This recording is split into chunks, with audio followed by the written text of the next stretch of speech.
Hello दोस्तों, मैं doctor Durgesh Kumar homeo and herbs के यूट्यूब चैनल पे आपका स्वागत है। आज का विषय है एपिलेप्सी। एपिलेप्सी हिंदी में इसे मिर्गी कहते हैं। एपिलेप्सी तब तक एपिलेप्सी नहीं कही जा सकती है किसी भी मरीज को कि इसे एपिलेप्सी का दौरा पड़ता है जब तक उसे दौरे के कम से कम 2 एपिसोड ना हुए हों। यानी एपिलेप्सी में कम से कम 2 बार दौरा जरूर पड़ना चाहिए, यानी 2 बार सीजर्स जरूर होने चाहिए। एपिलेप्सी का संबंध हमारे सेंट्रल नर्वस सिस्टम से होता है। सेंट्रल नर्वस सिस्टम में हमारे 2 ऑर्गन आते हैं, एक हमारा ब्रेन होता है, दूसरा हमारा रीढ़ की हड्डी होती है, यानी स्पाइनल कॉर्ड होती है। इन्हीं दोनों को मिलाने से, इन्हीं दोनों से हमारा पूरा सेंट्रल नर्वस सिस्टम बनता है। इस सेंट्रल नर्वस सिस्टम में नर्व सेल्स होती हैं जो अपना संचार केमिकल रिएक्शन से करती हैं। जब यह केमिकल रिएक्शन होता है तो एक इलेक्ट्रिकल इंडक्शन होता है,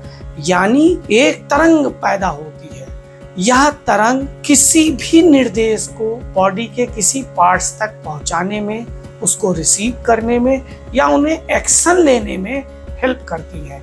यानी अगर हम हाथ को उठाना चाहते हैं, ऐसा हमने सोचा, तो माइंड तुरंत आदेश देता है, हाथ के मसल्स को या नर्वस सिस्टम के थ्रू देता है, इलेक्ट्रिकल कंडक्टिविटी के थ्रू देता है, जिससे वह हाथ हमारी इच्छा अनुसार उठता है, वो निर्देशित होता है, चलता है, पैर उठता है या जो भी कार्यकलाप हम करते हैं तो करता है। इसी इलेक्ट्रिकल कंडक्शन में कभी कभी गड़बड़ियां हो जाती हैं और सडन बस्ट हो जाता है, यानी इलेक्ट्रिकल एक्टिविटी इतनी बस्ट हो जाती है, इतनी रॉबस्ट होती है कि पता ही नहीं चलता कि वो क्या हो रहा है, और इतना तेज उस पर एक्शन होता है कि हमारा कोई नियंत्रण नहीं रहता। इस तरह के पेशेंट में इतनी तेज दौरा पड़ता है, पूर्णतया अनकंट्रोल हो जाता है, उन्हें कुछ भी पता नहीं चलता। कभी कभी इसमें बेहोशी आ जाती है, वह पेशेंट जमीन पे गिर जाता है और मुंह से झाग भी निकलने लगता है। ये एक तरह का जनरलाइज्ड एपिलेप्सी है या सीजर है, यानी इसमें पूरा बॉडी पार्ट्स इन्वॉल्व होता है। इतनी तेज जर्किंग होती है कि पता ही नहीं चलता। लेकिन कभी कभी एक कुछ अनकॉमन भी होता है, लोकलाइज्ड, यानी थोड़े खास हिस्से में होता है।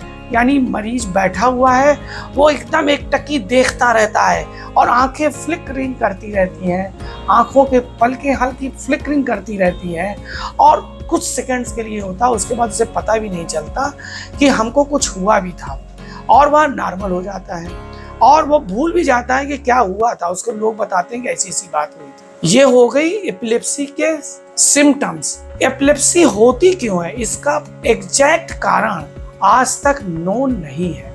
फिर भी कुछ ऐसे कारण होते हैं जिन वजह से एपिलेप्सी होने की संभावनाएं बढ़ जाती हैं। उन कारण में सर्वप्रथम होता है कि सर में चोट लगी हो। वह चोट बाय बर्थ भी हो सकती है, यानी डिलीवरी के दौरान जब बच्चा डिलीवर हो रहा होता है तो उसी समय किसी कारण से सर में चोट लग जाए, या फिर डिलीवरी के समय बच्चे को ऑक्सीजन की कमी हो जाए या ऑक्सीजन की सप्लाई कम हो जाए, इसे हाइपोक्सिया कहते हैं, उसमें भी बच्चे को एपिलेप्सी होने की संभावनाएं ज़्यादा होती है। ब्रेन में ट्यूमर हो सकता है, ब्रेन में ब्लीडिंग हो जाती है तब भी ये हो सकता है, और कभी कभी ब्रेन में किन्हीं इन्फेक्शंस के कारण भी हो सकता है। यह इन्फेक्शन मेनिंजाइटिस हो सकती है, एन्सेफेलाइटिस हो सकता है, इन कारणों से भी बढ़ सकता है। कुछ अन्य चीजें हैं जिनसे एपिलेप्सी की कंडीशंस बढ़ जाती है, उनमें है, यानी जो चीजें जिन्हें अवॉइड करनी चाहिए एपिलेप्सी के पेशेंटों को, या जिनसे एपिलेप्सी की कंडीशन या उनके दौरे बढ़ जाते हैं, वो है एक्सपोजर ऑफ फ्लैश लाइट। कभी कभी होती है बहुत तेज लाइट से हम देख रहे हैं, बहुत टीवी देख रहे हैं, या ऐसी जगह है जहाँ बहुत चमकदार लाइट है, या ऐसा कोई मूवी देख रहे हैं जिसमें बहुत फ्लिकरिंग सीन है, यानी बहुत तेजी से सीन आ रहे हैं जा रहे हैं, तब भी सीजर आने की संभावनाएं बढ़ जाती है। दूसरी चीज है, अगर नींद नहीं आई हो, लैक ऑफ स्लीप हो, बहुत स्ट्रेस हो, और आप जिन कमरे में बैठे हुए हैं अगर उसका टेम्परेचर बहुत ज़्यादा है तो भी मुर्गी की संभावनाएं बढ़ जाती हैं। और एक अन्य कारण है एल्कोहलिक बिवरेज। जो लोग एल्कोहल का सेवन अधिक करते हैं उन्हें एपिलेप्सी होने की या मिर्गी के दौरे पड़ने की संभावनाएं ज्यादा हो। दूसरी चीज, जिन्हें मिर्गी के पेशेंट हैं या जिन्हें मिर्गी के दौरे आते हैं उन्हें स्विमिंग से, बॉक्सिंग से, राइडिंग से बचना चाहिए, क्योंकि कभी भी इनको ये दौरे हो सकते हैं जिससे एक्सीडेंट या दुर्घटनाएं होने की संभावनाएं ज्यादा होती है। अगर किसी मरीज को ऐसा दौरा आ गया, आप उसके बगल में हैं तो क्या करें? सबसे पहले तो आप उसे पकड़ लीजिए, उसे गिरने ना दें जमीन पे और साइड से धीरे धीरे उसे जमीन पे लिटाएं और जमीन में भी पीठ के बल ना लिटाएं, उन्हें साइड लिटाएं और कुछ भी मुंह में ना डालें ताकि सांस लेने में दिक्कत ना हो। उनके कपड़े अगर टाइट हैं तो उन्हें खोल दें और मुंह को ओपन कर दें ताकि सांस लेने में आसानी हो सके और प्रॉपर वेंटिलेशन दें, यानी हवा थोड़ी चलाएं या खुला रखें, थोड़ा सा खिड़की दरवाजे खोल दें अगर रूम में है ताकि उन्हें प्रॉपर एयर मिले। उससे यह एपिसोड जल्दी समाप्त हो जाता है और वो बहुत जल्दी रिकवर हो जाता है। अब अगर जो पेशेंट हैं उनकी कुछ जांच करानी चाहिए। उनमें सर्वप्रथम जांच होती है EEG। उससे ब्रेन की जो इलेक्ट्रिकल कंडक्शन है उसका अंदाजा लगता है, इसकी जो वेव्स हैं कैसे हैं, क्या है। दूसरे CT स्कैन और MRI भी कराते हैं ताकि ब्रेन में अन्य कोई बीमारियां हैं, कोई ट्यूमर है, उसका भी पता चल जाए। इस तरह के मरीजों को एक खास तरह की डाइट दी जाती है जिसे कहा जाता है कीटोजेनिक डाइट।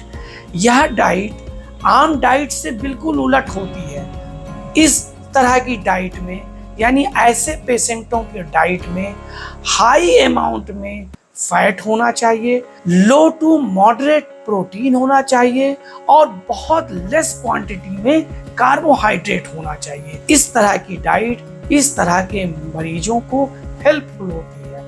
इस तरह की डाइट या जिसे कीटो डाइट कहते हैं वो बेसिकली मिलती है बटर में, चीज में, एग में, या फिर मीट हो गई, नट्स हो गए, ऑयल्स हो गए, सी फूड्स हो गए और सीड्स। इस तरह की डाइट में, इस तरह के आइटम्स में हाई अमाउंट में फैट होता है, मॉडरेट टू लो अमाउंट में प्रोटीन होती है और बहुत कम क्वांटिटी में कार्बोहाइड्रेट होती है। इस तरह की डाइट इस तरह के मरीजों को काफी हेल्पफुल होती है। इस तरह के मरीजों का इलाज काफी लंबा चलता है और हमारी होम्योपैथी में भी इसका इलाज है, परंतु बिना चिकित्सक की निगरानी में बिल्कुल भी ना करें, यानी किसी कुशल चिकित्सक की देखरेख में इसका इलाज करें।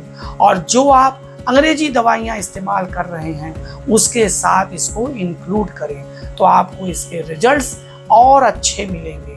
यानी एक एपिसोड से दूसरे एपिसोड्स में, यानी एक दौरे से दूसरे एपिसोड के बीच का अंतराल बढ़ता जाएगा और जब यह अंतराल 2 साल 1.5 साल का हो जाए तब आप समझें कि आपको इस बीमारी से लगभग मुक्ति मिल गई है। कुछ होम्योपैथिक दवाइयां हैं जो बहुत लाभ करती हैं। इसमें मुख्यतः इसमें 3 दवाइयां हैं। सर्वप्रथम है बेलाडोना। बेलाडोना एक बहुत ही बेहतरीन मेडिसिन है। जैसे ही इस तरह के दौरे स्टार्ट हों या इस बीमारी की शुरुआत हो रही है, आपको पता चलता है तो यह मेडिसिन बहुत अच्छा रोल प्ले करती है। बेलाडोना की 30 नंबर की पोटेंसी दिन में 3 बार कम से कम 6 महीने से 1 साल तक देने से इसमें काफी लाभ मिलता है।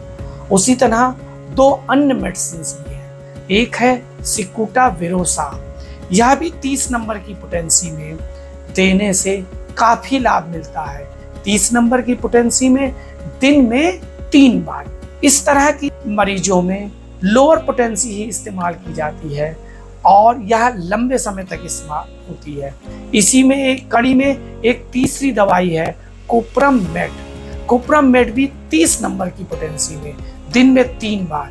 यह 3 मेल की दवाएं एपिलेप्सी में खास दवाएं हैं और बहुत अच्छा रोल प्ले करती हैं। लेकिन कुशल चिकित्सक की देखरेख में इन दवाओं का इस्तेमाल करें। इसी तरह एपिलेप्सी में एक दवा आती है जो कि कॉम्बिनेशंस में है, जिसके बहुत अच्छे रिजल्ट देखे गए हैं। वह दवा है RW की 33 नंबर, RW की R33।